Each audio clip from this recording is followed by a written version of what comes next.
Tipulo is inside the First Pacific Leadership Academy at Kilometer 27 Sumulong Highway, Antipolo, Rizal. Tipulo Restaurant provides an alfresco dining experience.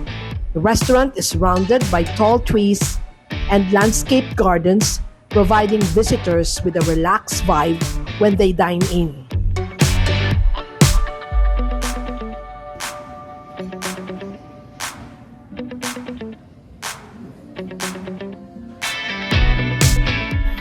It is especially cool here during the Burr months until February.